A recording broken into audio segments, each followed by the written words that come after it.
आणि सातत्याने यशवंतराव चव्हाण सेंटर आणि अंधश्रद्धा निर्मूलनाचा जो दाभोळकर साहेबांच्या नेतृत्वाखाली स्थापन झालेली संस्था, हे आम्ही गेले अनेक वर्ष अंधश्रद्धेच्या विरोधात काम करतोय.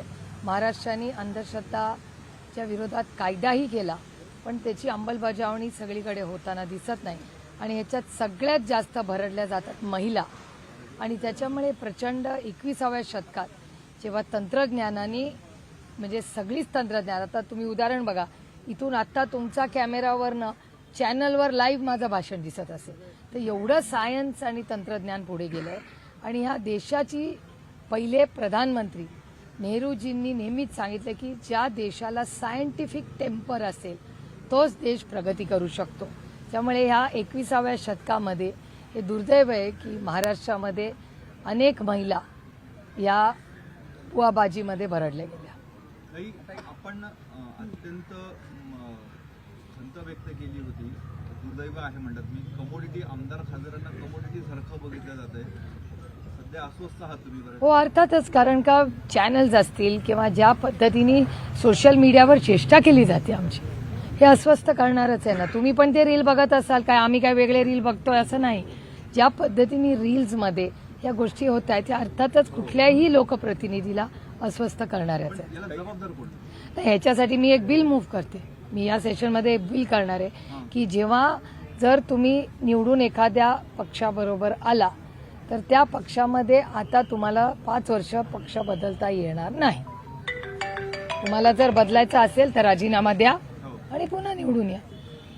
पण त्या पक्षात मध्येच तुम्हाला राहावं लागेल, कारण का त्या पक्षाला केंद्रबिंदू ठेवूनच तुम्हाला मतदान केलंय.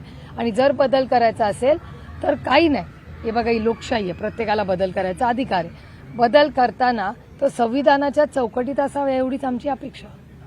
पण मागच्या काही दिवसांपासून जे वक्तव्य आहे ते नेतेच करताना आपल्याला बघायला मिळतोय. महाराष्ट्राचे माजी मुख्यमंत्री पृथ्वीराज चव्हाण काँग्रेसचे ज्येष्ठ नेते आहेत, एकूणच केंद्रात त्यांनी काम केलं. त्यांनी म्हणजे राष्ट्रवादी काँग्रेसचे खासदार अस्वस्थ आहेत अशा पद्धतीचं वक्तव्य केल्यानंतर हे बातम्या येत आहेत. नाही, त्याच्या आधीपासून येत आहेत. आम्हाला तर तुम्ही सगळ्या पक्षांमधून पाठवलेलं आहे. आधी आमचा प्रवेश तुम्ही काँग्रेसमध्ये घेतला, नंतर तुम्ही आमचा प्रवेश शिवसेनेत घेतला, नंतर भारतीय जनता पक्षात दिला, आता फक्त मनसेच राहिली आमची. म्हणजे दुर्दैव आहे की आमच्या पक्षामध्ये कोणीही एकही उलटं सुलटं स्टेटमेंट केलेलं नाही. ते दाखवावं.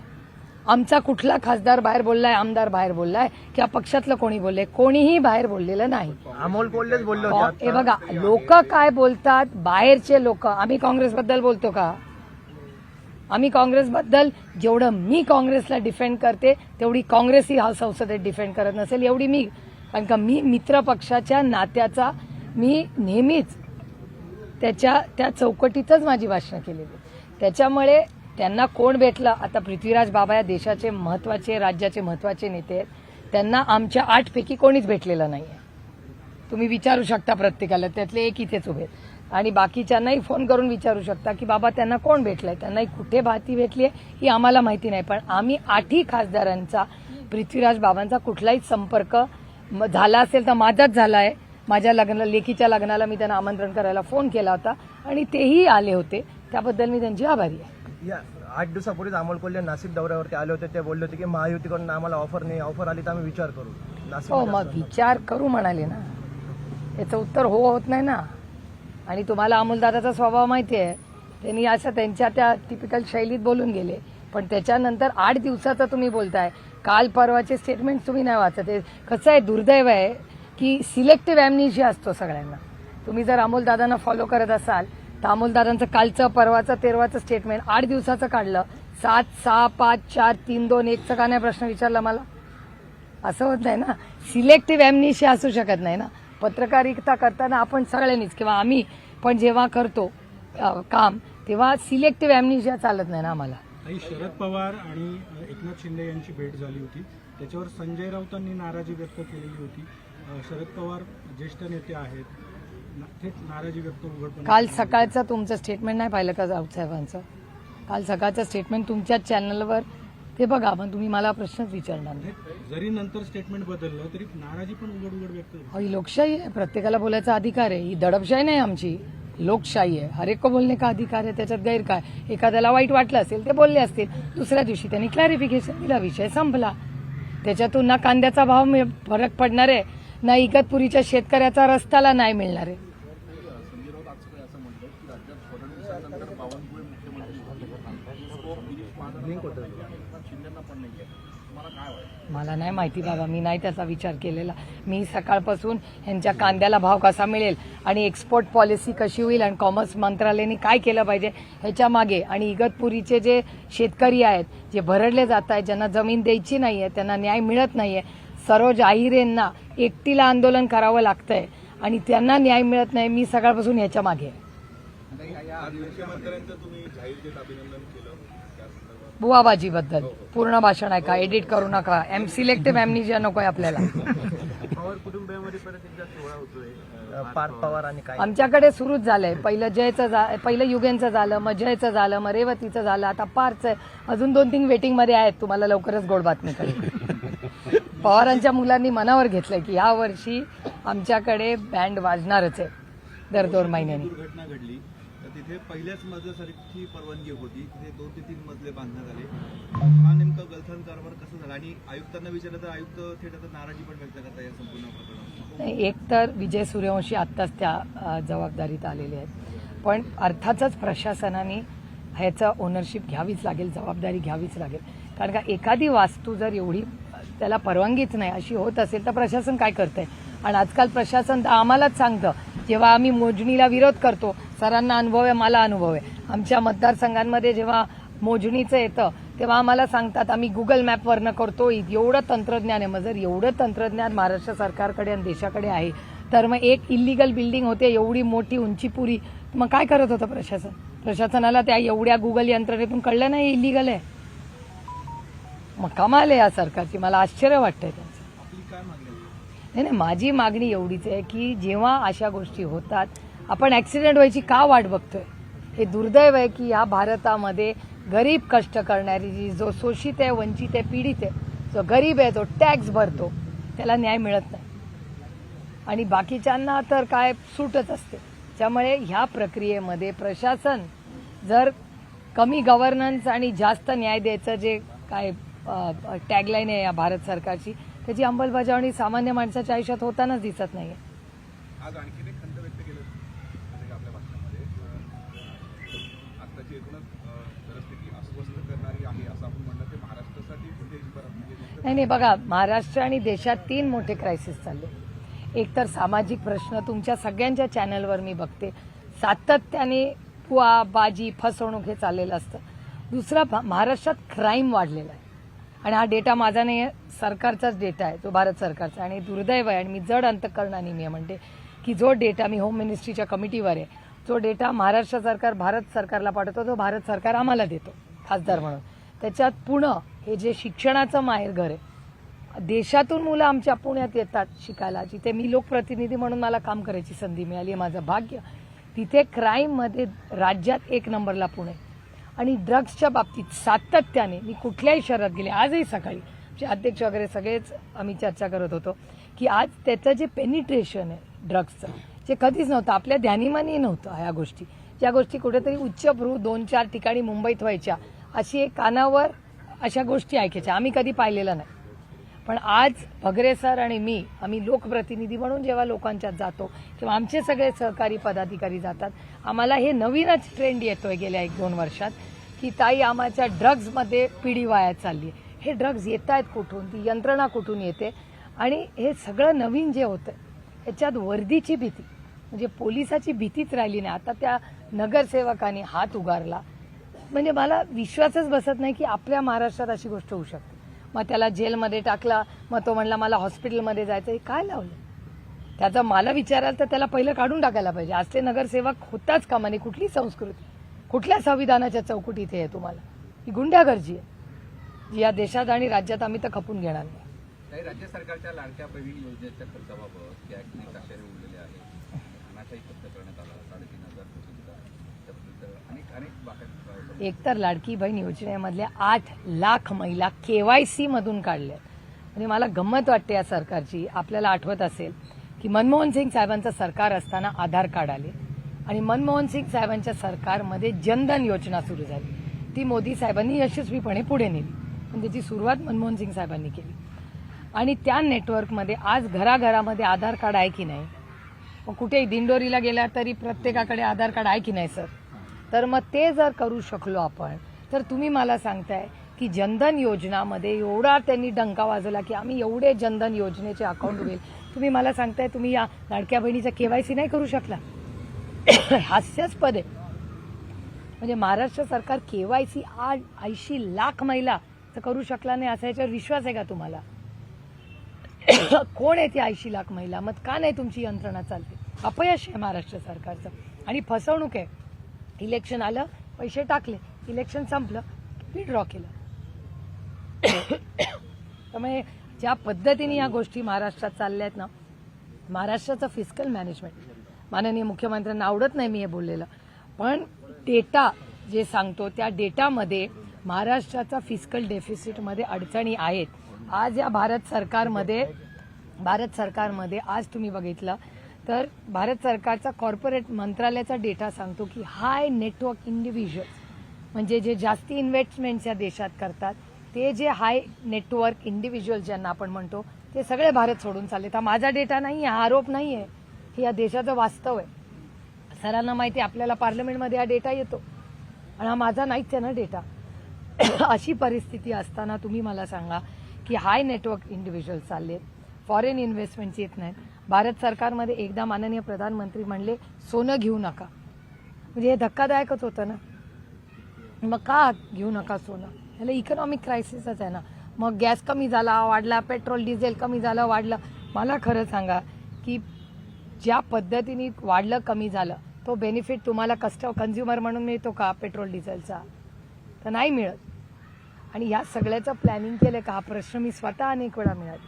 तुम्ही सेस भरता, तुम्ही एज्युकेशनल सेस भरता, ॲग्रिकल्चर सेस भरता, मग सरसकट कर्जमाफीला का प्रॉब्लेम येतो? सेस भरलाय ना आपण सगळ्यांनी खुशी सेस भरलाय. महाजायचं उत्तर कोण देणार? जाऊ द्या कोण कुठल्या पक्षात जाईल, माझ्या सेसचा हिशोब द्या आधी मला. हे प्रश्न कोण विचारणार? ह्याच्यात समाजात चर्चा कधी होणार? तुमचा आणि माझा अन्नधान्याचा प्रश्न सोडवणाऱ्या कष्ट करणाऱ्या शेतकरीला सरसकट कर्जमाफी करू असं माननीय मुख्यमंत्री आणि सरकार आलं तेव्हा म्हणले होते का? माननीय भरणे मामा माझेच आमदार आहेत, आम्ही एका मतदारसंघात काम करतो, तर भरणे मामा म्हणले होते 30 जून, हे नोव्हेंबरमध्ये म्हणले होते. नोव्हेंबरमध्ये मामा म्हणले जूनमध्ये आता जुलै 10 तारीख होली, झाली का कर्जमाफी? काल एक अनाऊन्समेंट केली, पण अंमलबजावणी कधी होणार? अहो आम्ही आभार मानले सरकारचे, चांगल्याला चांगलं म्हणतो, पण खात्यात तर पडायला पाहिजे. नुसते अनाऊन्समेंट होत नाही ना. सगळ्या लाडक्या बहिणींना पैसे मिळाले, त्याचं ऑडिट केलं पाहिजे. मला तर विचार SIT स्थापन करा की लाडकी बहीण योजनेची इन्क्वायरी झाली पाहिजे. त्याच्यात इतके सरकारी लोक आले कसे, इतके पुरुष कसे आले? जर लाडकी बहीण योजना आहे त्याच्यात भाव गेला कसा? हा प्रश्न आहेच ना. आणि एवढं तंत्रज्ञान असताना अहो आपल्या मुलांना CET मध्ये एक तर पेपर फुटतात, NETचे पेपर फुटतात, त्याच्यात 0.5% आपल्या पोराला मार्क नाही मिळाले तर आपल्याला प्रायव्हेटमध्ये जावं लागतं की नाही? मग आपल्या मुलांना का नाही? मग आपल्या मुलांसाठी एक कायदा आणि ह्यांच्या सोयीसाठी इलेक्शन आलं की वेगळा कायदा. अशाच कायद्याने देश नाही चालणार, आम्ही तरी चालू देणार नाही. मग आमच्या मुलांच्या शिक्षणाला वाऱ्यावर सोडा, पण ह्यांचं इलेक्शन आलं की नियम कायदे तंत्रज्ञान चालत नाही, सगळ्यांकडे पैसे जातात. हा भ्रष्टाचार नाही तर काय? संसदेमध्ये तुम्ही बघितलं तर असं या हिरिरींचे सगळे प्रश्न मांडतात, पण आताच्या अधिवेशनामध्ये 50% पेक्षा अधिक आमदारांच्या अनुपस्थिती, अनेक जणांनी काही प्रश्न विचारले त्यांनी आलेच नाही अशी परिस्थिती. तुम्हाला असं वाटत नाही की उदासीनता? मी स्वतः पाहिलं ह्यावेळीस, म्हणजे 3-4 लोकांचा परफॉर्मन्स मी स्वतः पाहिला. जयंत पाटलांचा आउटस्टँडिंग नेहमीप्रमाणे परफॉर्मन्स होतं. म्हणजे काल मला वाटतं माननीय मुख्यमंत्र्यांनी 19 वेळा त्यांचं नाव घेतलं. ते जयंतरावांशीच बोलत होते मला वाटतं, कारण का त्यांनाही वाटत असेल की हा एक विरोधी पक्षातला नेता आहे जो गांभीर्याने विषय घेतो.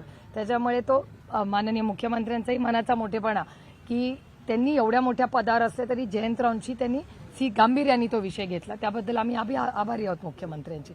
पण त्याचबरोबर जितेंद्र आव्हाड असतील, त्यानंतर रोहित असेल, संदीप क्षीरसागर असतील, त्या सगळ्यांचा परफॉर्मन्स म्हणजे आमच्याकडे दिल्लीत अशी पद्धत आहे की आमच्या राष्ट्रवादी काँग्रेस पक्षाचा प्रत्येक खासदार प्रत्येक सेशनला मिनिमम 1 आणि मॅक्सिमम 4 भाषण करतो, कारण का तेवढी बिलं येतात ती आम्ही सगळे वाटून घेतो. त्यामुळे प्रत्येक खासदार हा बोललाच पाहिजे, हा आमचा आग्रह आहे. आणि आम्ही एक टीममध्ये काम करतो म्हणून नाही, पण मी आणि अमोल दादा तरी अभी पुराने हो गए.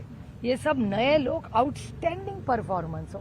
मग बगरे सर असतील, निलेश लंके असतील, बाप्पा असेल, अमर असेल, ते आम्ही एकत्र आहोत म्हणून नाही, पण जेन्युअनली चांगली भाषणं करतात. तुमच्या पक्षाव्यतिरिक्त मात्र नाही, उदासीनता आमच्या पक्षाव्यतिरिक्त जी काय असेल तो डेटा मी घेईन, पण मी जरूर प्रत्येक आमदार खासदाराला विनंती करेन की आम्ही सगळे म्हणजे बगरे सरांचं इथे वगैरे नाही, पण तुम्ही राष्ट्रवादीच्या सगळ्यांचा संसदेतला अटेंडन्स बघा. आम्ही 11 पवारसाहेब तर आम्हाला सगळ्यांना चिडवतात, तुम्हाला चावी दिली वाटतं, ओपनिंगला पण तुम्हीच सगळे आणि बंद करून घरी जायला पण आम्हीच. असंच झालेलं आहे काही 25-30 आणि त्याच्यात भारतीय जनता पक्षाचे पण आहेत, फक्त आम्हीच आहे नाही. काही एक 25-30 खासदार आम्ही आहोत जे 11:15 वाजल्यापासून राईजपर्यंत आम्ही सगळे असतो, कारण फार कष्ट करून आम्ही निवडून जातो. आणि तुम्ही एवढ्यासाठीच तर पाठवलंय आम्हाला की तिकडे जाऊन काहीतरी बोला, आमचे न्याय मागा, ह्याच्यासाठीच तर संसद आहे. तर जर हा परफॉर्मन्स कमी होत असेल तर मला असं वाटतं मी महाराष्ट्राच्या आज आपल्याकडे विरोधी पक्ष नाही, पण विरोधी पक्ष आणि सगळ्या म्हणजे पार्लमेंटरी अफेअर्स मंत्री जे आहेत महाराष्ट्राचे त्यांना मी विनंती करीन की तुम्ही एक आउटरीच प्रोग्राम करा. तुम्ही लोकांना सांगा की अरे आमदार खासदारांनो या, आपण सगळे मिळून चर्चा करू. आणि हे जर असं तुम्ही म्हणत असाल तो डेटा असेल तर तो अतिशय का सशक्त लोकशाहीसाठी चिंताजनक आहे. सिद्धिविनायक मंदिरात देखील दान चोरी झाली असा आरोप उपमुख्यमंत्र्यांनी काल विधिमंडळामध्ये केला. हे बघा, माझ्यासाठी नुसते आरोप करून चालणार नाही. राम मंदिर जे आमच्यासाठी श्रद्धेचं स्थान आहे, अयोध्येपासून उज्जैनपर्यंत आरोप झाले, त्याचे व्हिडिओ तर तुम्ही दाखवले, म्हणजे मला विश्वासच बसत नाही की मर्यादा पुरुषोत्तम राम ह्याचे संस्कार आमच्या आजींनी आईंनी प्रत्येक घरात केले. आणि मला अजूनही आठवत आहे की अडवाणीजी असतील, माननीय अटलजी असतील, माननीय सुषमाजी असतील, अरुण जेटली साहेब असतील, या सगळ्यांनी हे मंदिर व्हावं ह्याच्यासाठी उभं आयुष्य लढा उभा केला आणि त्याच्यात त्यांना यश आलं. आणि ज्या प्रभू श्रीरामांचं मंदिर उभं केलं, ज्यांनी आपल्याला मर्यादा शिकवली, त्याच मर्यादा पुरुषोत्तम रामाच्या मंदिरात जर भ्रष्टाचार होत असेल तर ह्याच्यापेक्षा गलिच्छ काही नाही. मी तुम्हाला सांगते की आमच्या श्रद्धेची उज्जैनचं मंदिर पण आपल्याला श्रद्धाच आहे ना, मग तिथे पण भ्रष्टाचार, अयोध्येला पण भ्रष्टाचार. आता तुम्ही म्हणताय सिद्धिविनायकचं आहे तुम्ही नवीन काढलंय, मला सांगा जर तिथे असेल तर मग इतक्या दिवसात का नाही इन्क्वायरी लावलेली या सरकारने? कालच का सुचलं? हे नवीनच आहे ना. जर तुम्हाला हे बघा, भ्रष्टाचार करणारा वाईटच आणि जो बघतो आणि त्याला माहीत असतं तोही तेवढाच गुन्हेगार आहे. जर या सगळ्यांना माहिती होता भ्रष्टाचार चालू होता तर मग आधी का नाही बोलले? याची इन्क्वायरी लागली पाहिजे की तुम्हाला कुठून कळलं आणि आधी माहिती होतं तर तुम्ही पण तेवढेच गुन्हेगार आहात. ऐसा नाही चलेगा. ही आमची श्रद्धेची स्थान आहेत आणि इथे जर भ्रष्टाचार होणार असेल तर भारतीय जनता पक्षाला, फक्त मला नाही, या प्रत्येक भारतीयाला उत्तर द्यावं लागेल. त्यांना अटलजींना उत्तर द्यावं लागेल, अडवाणीजींना उत्तर द्यावं लागेल, सुषमाजींना, अरुणजींना, यशवंत सिन्हाजी आणि प्रत्येक भारतीय ज्यांनी विश्वासाच्या नात्याने त्यांना नुसतं मतदान नाही केलं, विश्वास टाकला की तुम्ही हे मंदिर कराल. अहो, उज्जैनच्या मंदिरात पण मुख्यमंत्र्यांचा दावा आलाय भ्रष्टाचारामध्ये. काय बोलायचं मला सांगा. गलिच्छ कारभार आहे आणि काँग्रेस पक्षाच्या विरोधात आणि राष्ट्रवादीच्या विरोधात रान पेटवलं होतं की आम्ही भ्रष्टाचारी आहोत म्हणून. त्यातले अर्धे घेतले. मग मला ह्याचं उत्तर द्यावं लागेल भारतीय जनता पक्षाला. मग आमचे नेते भ्रष्टाचारी होते का नव्हते? जर होते तर तुम्ही ऍक्शन का नाही घेतली, आणि नव्हते तर मग वॉशिंग मशीनमधून काढलं का? मग खोटे आरोप केले. मग खोटे आरोप केले असेल तर तुम्हाला माफी मागावी लागेल आमच्या नेत्यांना की हो आम्ही तुमच्यावर खोटे आरोप केले. त्याच्यामुळे भारतीय जनता पक्षाला आज भ्रष्टाचाराचा ही काढायचा अधिकार राहिलेला नाही. त्यांनी इन्स्टिट्यूशनलाइज केलाय भ्रष्टाचार. हे दुर्दैव आहे या देशाचं.